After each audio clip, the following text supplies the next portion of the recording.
Okay, please be seated. Whoa, what a message Father Griffiths gave. This is more than an ample beginning to our Stewardship Awareness Month. I'd like to thank Dr. Parchment for reading that reflection, and there are copies of those reflections which I've asked the ushers to give out so you can read it again. Being a member of the Stewardship Committee, reflection, I've been able to, I've been exposed to the reflection myself before. I had to read it a few times before it sank in, but it is a very powerful message, the difference between abundance and enough. So here we are once again to sort of continue the dialogue to increase the message of stewardship. And we have been doing this on this type of basis now for about 4 years or so. The idea is for us slowly to properly grasp what Father Griffiths has said so eloquently this morning, the importance of stewardship. Here at Ascension, based on the stage of our church at this time, it has become certainly much more important. Now, last year we had a slide thing. We'll do it again this year. So I will ask the control room to start pretty much with that first slide.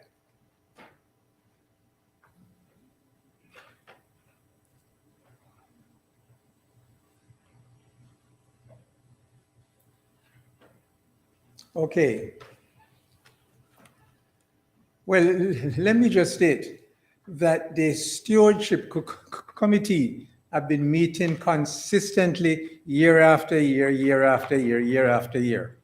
We have realized that resources are abundant for churches, especially our church. National Church has a lot of information. If we find the right resource to find the right website, there's lots of information there. Many years ago, we found this website that is administered by the National Church, and it's called the Episcopal Website for Stewardship. And it has tons of information there. It's run by a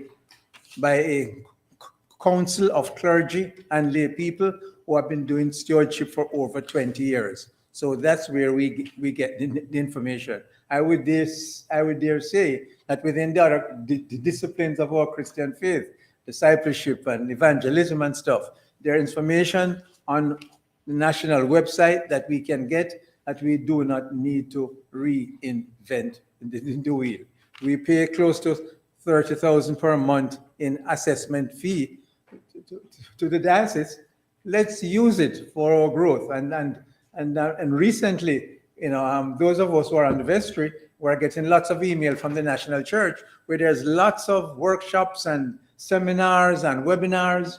We need to start getting ourselves involved in those things. Other churches are, and it is definitely working for them. So, how did we start? Where are we? It's important to pretty much know from whence we came. We sort of did this last year. I'm not going to go through every single thing, but it is telling us what we already know, that in 1965, a group of dedicated, spiritually enlightened folks got together and they formed the Church of Ascension through a process. Throughout the years, Deacon Miriam Dean Pratt has been a stalwart in this church. A lot of the ministries that are still going, Affirmative Aging, Daughters of the King, Deacon Miriam Dean Pratt was pretty much on the forefront of that. Throughout her ministry, she was very sort of centered on community. So when Father Cooper and the vestry and the building committee got together to build this new facility, we realized that our church hall was certainly not adequate if we're going to survive and grow. The decision was made to name it the Miriam Dean Pratt Community Center in order that we could evangelize more. And that's another story. It's a gem that we have not fully utilized yet. It's costing us quite a lot, but if as we continue to look at our stewardship more closely, we can realize that we can use that to really sort of fulfill a lot of Miriam Dean's Pratt, what her goal, her ambitions were. But this is saying from whence we came. So it lists the countries that sort of make up our church for the most part. Clearly, the Bahamas, there were, the folks from the Bahamian, ancestry or the descent sort of formed the core group then. But since then, Jamaica, Trinidad, St. Vincent, Barbados, Panama, Venezuela, Turk and Caicos, Africa, the United States, Venezuela, Panama. If your country is, well, first of all, can you see this? Okay. Is there a country that is not there that should be represented? Huh? Okay, so we didn't miss any countries. Everyone who is here now know that they're from one of those countries, right? We're here to leave out someone's country, and they get upset. So that's pretty much from whence we came. So it is saying that we are a multicultural and a multi-ethnic community, and that is pretty much the core of our church. So could you go to the next slide, please? I think we might have missed one. Or is that the next slide?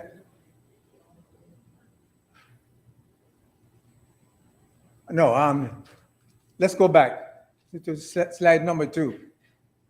That's slide number 2. Okay, slide number 2. And, well, this is, October is Clergy Appreciation Month. So I thought it was important for us to really show the clergy that we have now who are actually stewards for giving us the message and pretty much guiding us through. As we know, Father Cooper was very here for over 31 years, and he carried the load for all that time. But since his departure, we're still continuing to be blessed. Now we have 3 clergies, and matter of fact, as of last month, we have a 4th because Reverend Jonathan Archer, who has his own church, he has agreed that he will be with us once per month. And this is significant because apart from Reverend Jonathan Archer, all of our supply priests are retired folks. So we know that we need to be working towards our stewardship where we can get back to being a parish. And we know that in order for our church to grow, we need to start planning strategically for a full-time resident priest. And just as we get into these little meetings after the service, we'll be talking specifically about those because the signs are clear that we cannot become complacent and comfortable with where we are and what we're doing now. So could we go to the next slide? Okay, Bishop Otley and of course, Father Griffiths. Father Griffiths is more or less our father, or grandfather, or caretaker, or uncle. He's the man. And of course, we thank Mrs. Griffiths and the Griffiths family for lending him to us and for the tremendous job he's doing on a Wednesday with Bible study. I would encourage our church that if you are free on a Wednesday at 6 o'clock and you're missing Bible study, you're missing out a lot. It is, there is so much information relevant to our personal lives and to our development as a church. And I was just thinking last night, he has been doing Bible study even before COVID. Maybe it's about 5 or 6 years on a Wednesday. And Father Griffiths have been doing Bible study. So that's a gift that we need to be recognizing. So this is our church. And this is our church 4 to 5 years ago. These are the photos. We have no new photos. Can you go back to that previous photo? This is where we were. Full choir, church almost full. Matter of fact, when I reminisce, I go even beyond that.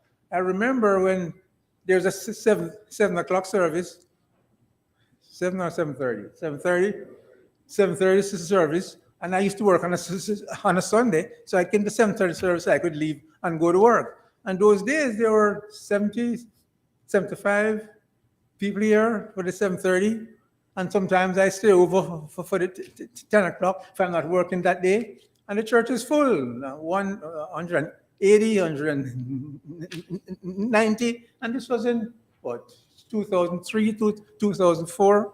Okay, that was 20 years ago. So in the good old days, we were comfortable. Sunday school was doing well. They used to do liturgical dances, everything. We were comfortable. But as time has gone on and technology has grown, well, if you just turn around and look, and the decline started before COVID. So clearly, we have work to be done in stewardship. Because there's a wide world out there, and there are people out there who can only find Christ through us. And as Father Griffith said, stewardship is that's what we were made for. It's part of our creation purpose. But it's good to reminisce so we can dream that if by collective action, we know that we need to be heading towards something like that. Could you move to the next slide, please? Okay, so these are our women in the church. All the women. Can you go back to that slide? So while I was preparing this, I was looking a lot. A lot of our women are still there. They are outliving our men by far. But when I look, say to myself, how many of those women in our church 45 years ago were in their 30s or 40s? And I do not, I know Justin is in there someplace, but I know that there are not very, very many. So this decline started some time ago. Okay, can you switch to the next slide? That's our Sunday school, 4 to 5 years ago. When is the last time we see any of those children in church? Where are they now? Some are in college, I know. Some are definitely in high school. But, without them, this is what we have for blessing of the children this morning. One. My brothers and sisters, the signs are clear. We need to become better stewards with the time and resources that we have left. But we'll talk about that during, as we go along with these meetings. Next slide, please. And those are our men. Clearly, there are much less of us than there are women. But the same thing, there are no young men there. And interestingly, if you look from that side, Mr. Rooms, Mr. Aitchison, Mr. Proverbs, Mr. Ruben McCallan, and somewhere in the middle there is Austin Lettering. Huh? Desmond Leon, they have all gone home to glory. So, as you know, what we were saying this morning, we're trying to get help to fix that stuff in there. But where are all the men? There are those of us who are going home.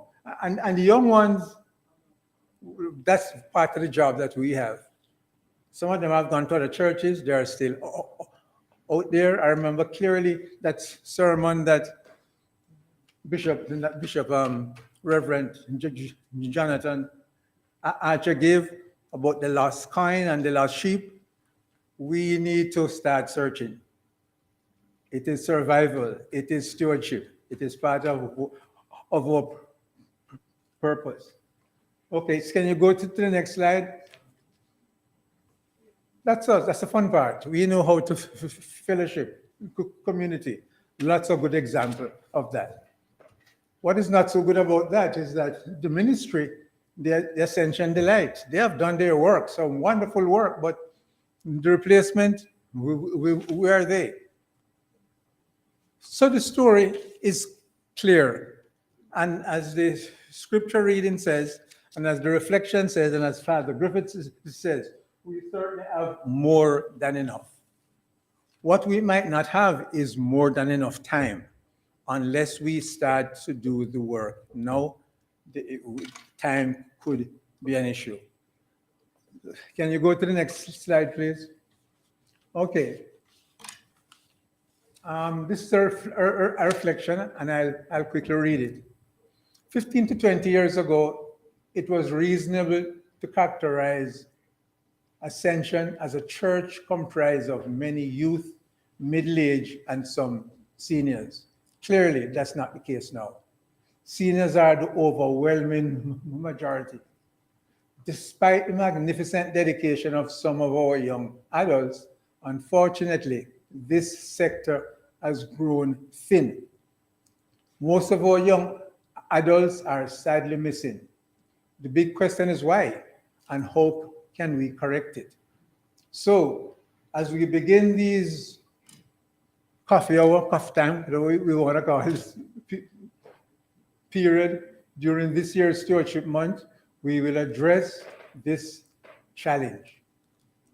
As you Zoom last year for these sessions, and most of us remained logged in and participated. That was encouraging and greatly appreciated. So let's do it again, but now in person. Next slide. We will keep these sessions relatively short, but we will need your presence and full participation again to make any meaningful progress. And let me read that again, to make any meaningful progress. And I was thinking while Father Griffiths was doing the sermon, we in this church, we have heard so many great sermons. During COVID and we were on Zoom, it was, I could find some advantage to it. So I sat at my desk with a pencil and a piece of paper, and when Reverend Jackie or Bishop Utley or Father Griffith said something that I think is meaningful, I would write it down. So I could reflect on it after. But not that we're an unusual church. Over the years, we have had great sermons, great messages from this pulpit. What I'm wondering, what has the action been? Have we been, have we been reacting to all the great messages and encouragement that we have been getting? And if you look at where we are, the answer is clearly not enough. So, and that's one of the things where we'll be addressing during these 5 weeks. Stewardship. It's part of our purpose. We have more than enough to start the process. So, folks, I hope that you're agreeing with me. Well, let me ask you the question at this point in time, hoping we can keep this interactive. Have I said anything yet that sounds crazy? Or is there anything anyone would like to offer at this time to sort of edge this, to sort of encourage us as to what steps we need to take from this point on?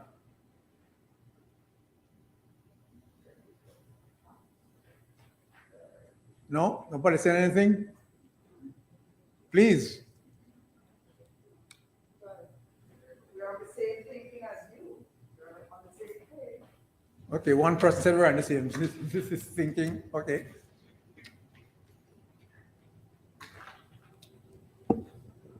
All right, okay. So that's pretty much what we're open to accomplish in stewardship. Now, we're open to sort of focus on 2 things this year. One is stewards in action. Action is the key. We have the information, we are inspired. Unless we act, nothing is going to change. So we're going to see what we can do to really start some action. And we're going to try to make it holistic. And I'll give you some ideas what I mean by holistic. Right now, there are members of our church over the years, I've been very active in ministry, very active in ministry. But more needs to be done, and a lot of those folks are getting a little bit tired, and some of them have moved on to, higher up. So how can we be effective? Now, I'm just thinking that if more of us, and we have discussed it at our stewardship meeting, if more of us can get more involved, then those of us who are active now do not have to carry so much of a load. We can share the load more. So if more of us can do just a little bit more, collectively, we'll be able to get a lot done without stressing out too much those who are carrying the load now. Does that make sense? And what I'm saying indirectly is that if you're a member of this church and you are alive, it means that God gave you a talent. If you're retired, you work for all these years, you have experience, you have wisdom. Most of us are educated. All of us are educated. All of us, there's something that we can offer. So what we're hoping to do at the stewardship ministry this year is to try to contact each individual church member one-on-one and say, listen, we need you now. We're not going to ask you to run a committee. We're not going to ask you to reinvent the wheel. We're just going to ask you to, whatever your gifts or talent is, there is use for it. So we're not going. So do not be afraid that we're going to ask you to do something beyond your capacity. It might be just to make a telephone call, to do a photocopy, to remind us of something, to look at a website. We're not going to tie anybody into anything that they're uncomfortable. Because what we have learned over the years is that as hard as we work, we do not control the results. It's God who controls the results. But whenever we work together as a group, long and hard, the results always come. If you think of all the car raffles we have had and the bash, lots of other examples where we work hard and God controls the results. So right now we're talking about survival for our church. And history has shown that those of us who are involved, we alone cannot do it. We alone cannot do it. So can you please go to the next slide? Okay, so these are the ministries that we have that are pretty much working now. Christian education, Bible study, Sunday school. And thank God Sunday school is going to start in person in a short while. Affirmative aging. I know that's still on Zoom. Is affirmative? Let me ask a question. When will affirmative aging be back in person? Is there a plan for that yet? Okay, there's no plan for that yet. Pastoral care, I know Dr. Bagwanden is on top of that. Technology and media. Arlene Russell and her team doing a great job for all these years. COVID, no COVID. I mean, really, she is really a blessing. Now that we have started to do the telecasting, the multicasting, the simulcasting, that has stabilized. But then, there is someone outside our church for the past 3 weeks who is actually doing that. With all the young people we have in the church, we cannot find one or two to pretty much do that. And that's sad. We need to, that's something that I think, we need to rectify. Because, yes, clearly, I don't need to exaggerate that anymore. Health and nursing, Dr. Bagwan, and then ECW. I know that they're meeting online, what have you. I was told some months ago that ECW was having problems filling all of their, or some of their leadership positions. No, that's a clear sign. When the majority of the church are actually women, and you cannot fill the spot for officers, that's a sign. So those are the things that we need to, we need to sort of recognize and so what we can do. Property and asset, or the junior warden, and that's his ministry. I don't know if all of you pass the church, but his truck is always out there. Yesterday he cut up a tree all by himself, and took it to the dump. And he's here all hours of night and stuff. One person. He's gonna die from exhaustion. Those are the things that we need to be talking about. We need to get back to committees, younger people. We need to start a rebirth of the church. Stewardship, once again. Parish life, the same thing. I can go on and on. Youth ministry, I know that Barbara Killen and our committee, wind or rain or storm, Mrs. Killian is on top of that. So we are okay there. ECM dwindled. I've been to some of the meetings myself, and it's what, 4, 5, 6, 7, 8. The signs are clearly there. So I need not go any further. The signs are pretty much clearly there. As Father Griffith says, it's us. And as Canon Eiffel said when she was here 2 weeks ago, and let me repeat exactly what she said. She says the answers to Ascension, you guys know the answer. We know the answer. We just need to start working at it. And as Father Griffith said, is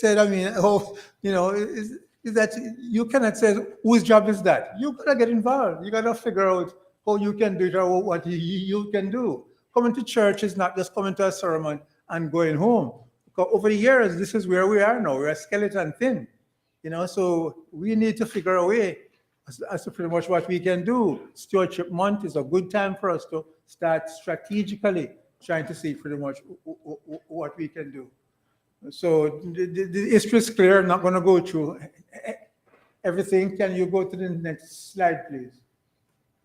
Okay, and these are the ministries that we are missing. Can you imagine that? We do not have a budget and finance committee at the vestry level.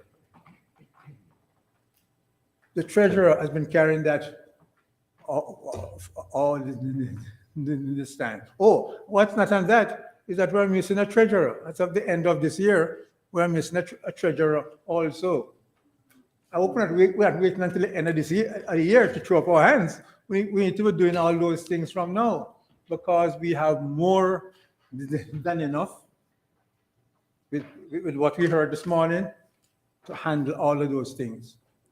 We have more than enough. This is a clarion call. We have more than enough. Youth and young adults, we'll be speaking more about that. Evangelism. Like I said, I need not go through those stuff. I mean, it's clear. I hope that you have the message. It's clear. Can you go to the next slide, please? This is inspiring to me. In 2007, Father Cooper gave every vestry member a copy of this book. This book has only 121 pages in it, and it was written by a gentleman by the name of Ken Blanchard. It might ring a bell, because many years ago, he wrote a book called The 1 Minute Manager. Small book, it sold 13 million copies. Since then, he met someone at the airport terminal who converted him to Christianity. And then he realized that the best leader ever, best manager, is the way Christ lived his life. So he dedicated in this book, The Servant Leader, using Christ as an example for leadership. That's my copy that Father Cooper gave me in 2007. I write about three times, and I was looking for a quote which I found in the book, and the quote is quite clear. It says, "Change is a given. Change happens." It says, "Your organization and church will adapt or die." I don't. Do I need to explain that? Because the evidence is there. There are several ways that death can occur. There's sudden death. A lot of those folks, unfortunately, the hurricane stuff. But our death has been going on for a long time now. Year after year, we are pretty much dying. We're pretty much dying year after year. So, by God's grace and with the help of our entire church body, and of course, all of the wonderful messages we will be getting from our clergy during this month, we'll see if we can formulate a stewardship plan as to how we can start to correct this, or we can continue to revitalize Christ Church in this part of the vineyard. Father Cooper, as I always said, is that part of our responsibility is to leave this place a little bit better than when we came here. So far, we're on the trajectory of leaving this place worse than when we first saw it. So I'm hoping that as we go along, we'll get more specific. We'll be calling folks one-on-one.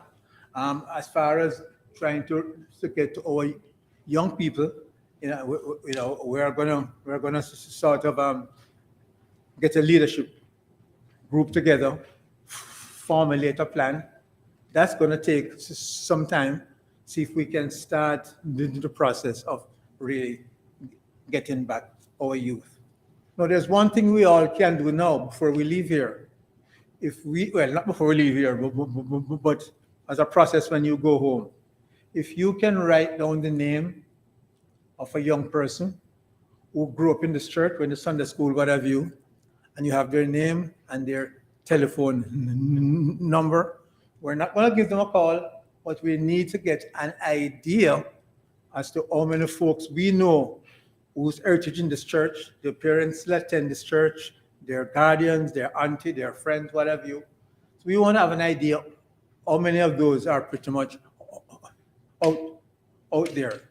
Or if you know anyone, not necessarily a youth who is not church, let's start making a list of that, and then the leadership team will look at it and see what's the best way that we can progressively, in a Christian way, see if we can sort of start to rebuild what Ascension is actually supposed to be. Are there any comments, any questions? Oh, I'm going to understand talking. Okay, Dr. Young.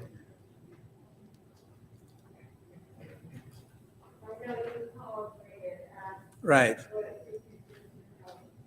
So can we say and ask certain members of the church to bring their children who are not coming to church next Sunday?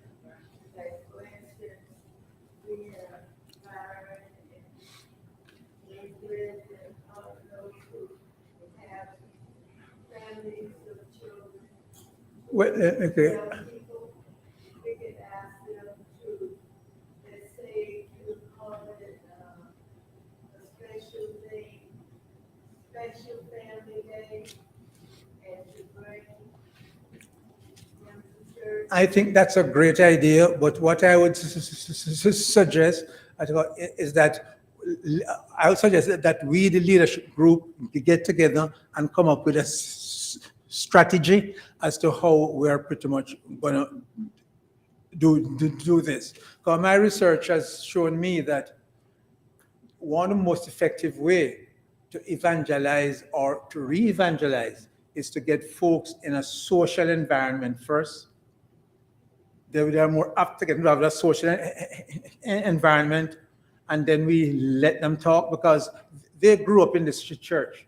And the feedback we are actually getting is that, the way we do things is not the way that they're most comfortable. So if you ask them to come back to the same environment, chances are it might be difficult. If we get them over there in the hall, a pizza party or something, because if you notice, each time that we have the barbecue drive-through with music and stuff, they're all here helping. And the research tells me that get them involved in a social event first. They'll talk, we listen. And a lot of them are not youths anymore. They are married, they're in their 40s, they're professional. A lot of them are smarter than we are. But let's get together, the group, and then we can sort of, get some consultation. I know that the diocese got have some expert we can talk to, and they can guide us as the best way to do it. But what I'm saying, what we're going to do this time, make sure we talk with the professional people first who have done this before.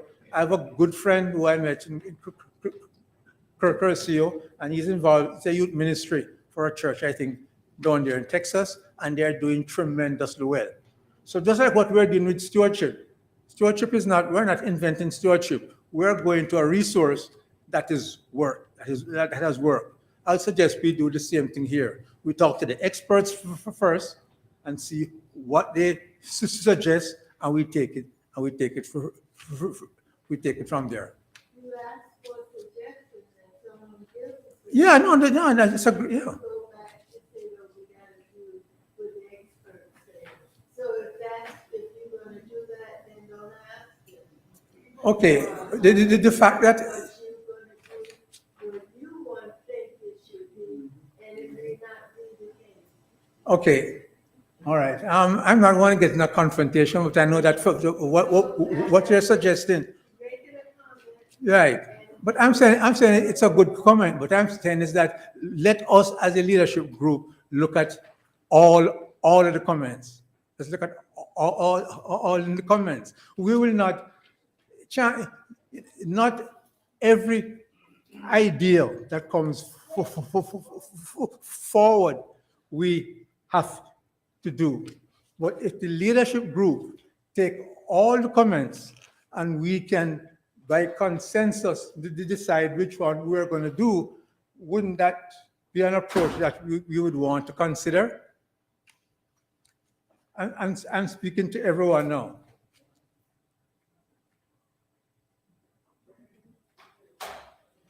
I'm saying is that we need all the ideas that we can get. So if we get all the ideas, the leadership group look at all of them and say, listen, let's try it in this one now.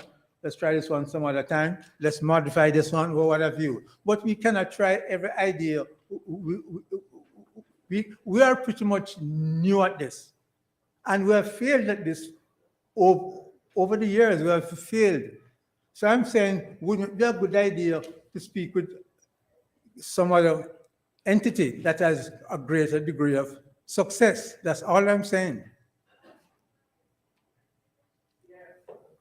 Does that make sense, or what do you think to do? Okay. Yeah. Okay.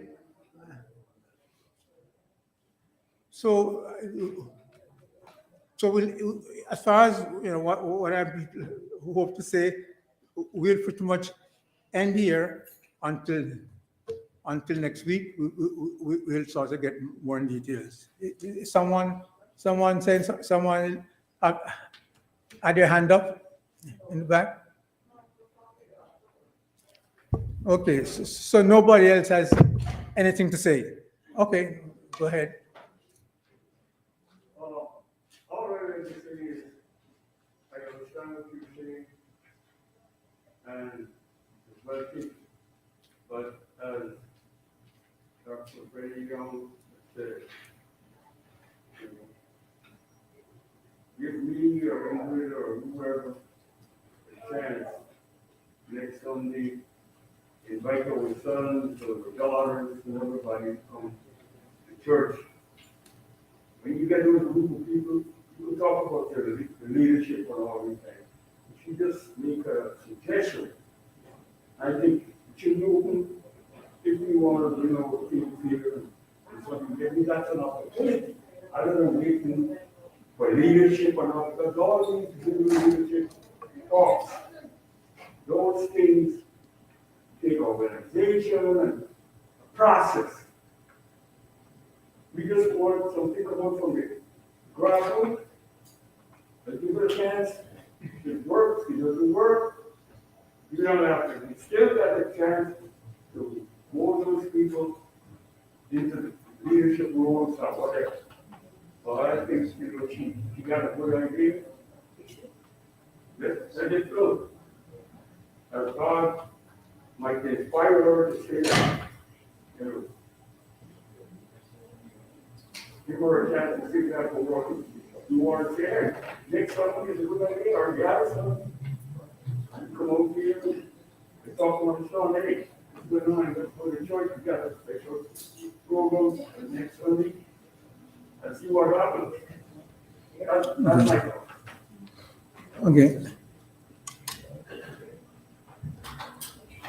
Okay, so let's talk about that then. Okay, so we asked church members to invite youth to come out. Let's say 10 come, 5 come, 20 come. So what do we do at that point? Huh?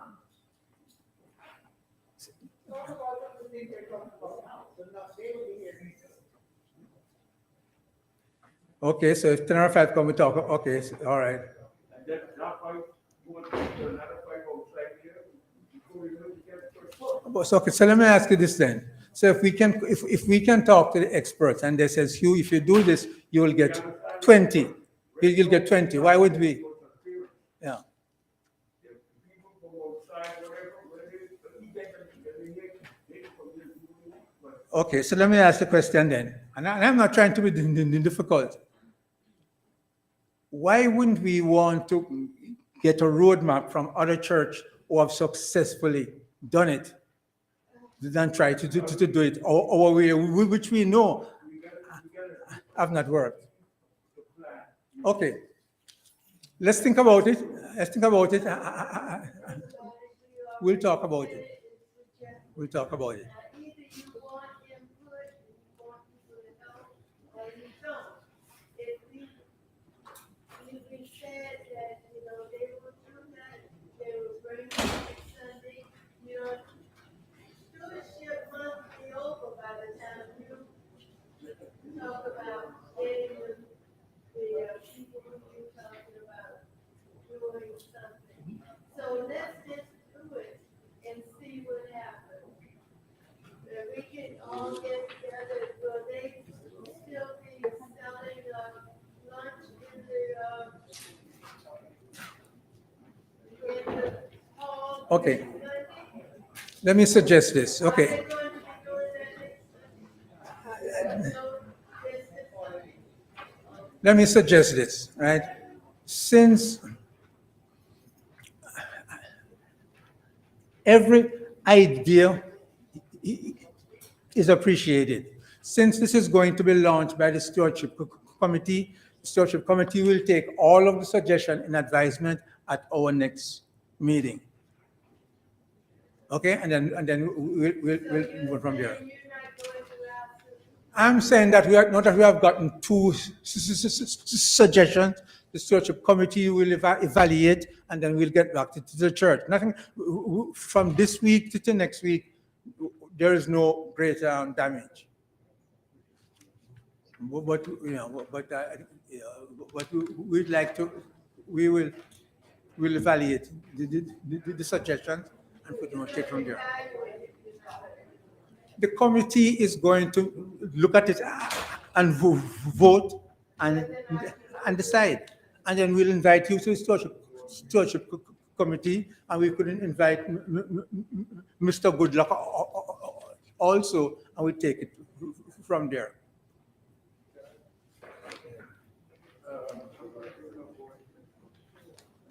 You know, I don't know, but I think that, you know, I think she's right, that, you know, sometimes you can't always wait to plan.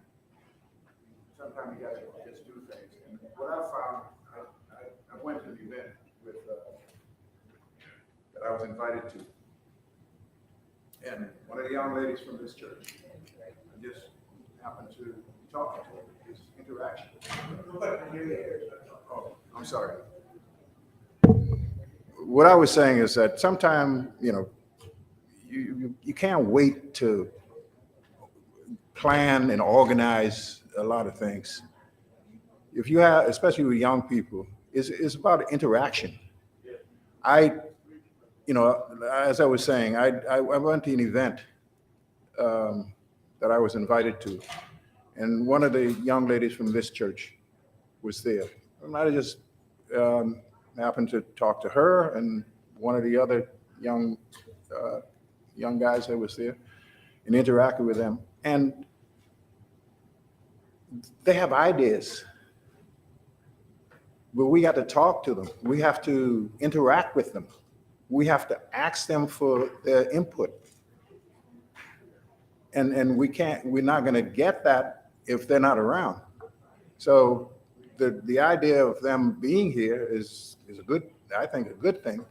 We just got to find a way to engage them and interact with them and let them give us. We're still true as adults and as grown-ups, we're still trying to say, well, this is what we want to do. We need to find out what they want to do. We don't, not only do we need to meet with them and find out what they want to do, but we also need to follow through. Yes. And I think that's one of the problems, is I've been to meetings with those young people since I've been at the meeting, and we don't follow through. Okay, and Why should they come? Why should they stay? you know, I think maybe we're talking. Okay. There's something that's very important in these young people in church. Can we kind of play the type of music that's really more always attractive? You know, I think that we're all saying the same thing in different ways, because yes, we need to get the young people. There's no doubt about that. We need to get them back. First of all, we need to get data first before we act. Right? So please, I'm talking now. Right? Frustrating us because number one, we give you suggestions, then you tell us you gotta change the date.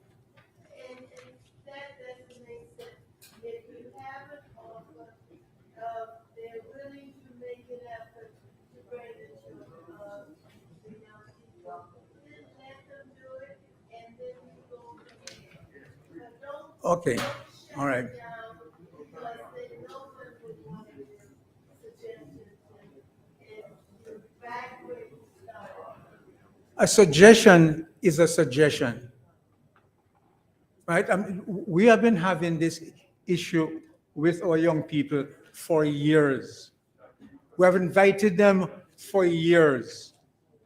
Right? We're inviting them for years. I'm saying is that we need to get them all back. But if you keep on doing what you keep on doing and you keep on getting the same results, why would you want to keep on doing what you keep on doing, right? When you might want to look to see if there is more effective way of doing what we've been doing that has not been working. That's all I'm saying. But the suggestions are well taken, and the comments are very well taken. But the committee would like to think it through. Okay. All right. Thanks. Thanks for coming. Whatever you suggest, or what you're gonna be doing, if everybody is in favor of what you And the issue from there. And then you can hold your currency and tell them you can do result of it. This is trying to hammer what it is out.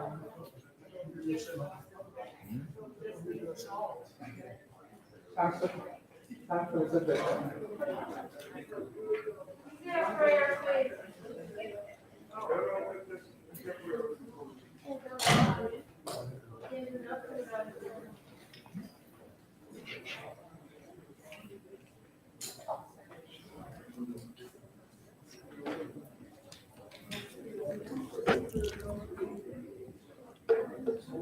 Let us pray. Most merciful and living God, we give you thanks for all of your blessings. We give you thanks for your Son, our Savior, Jesus Christ. We ask, Lord, that you'll continue to protect us and bless us, guide our thoughts and action. And as we leave here today, Lord, let us continue to realize the importance of our stewardship in your church. Please give us wisdom and guide our thoughts as we think about the upliftment and the growth of our church and especially our youth. All these things we ask in Jesus' name, amen.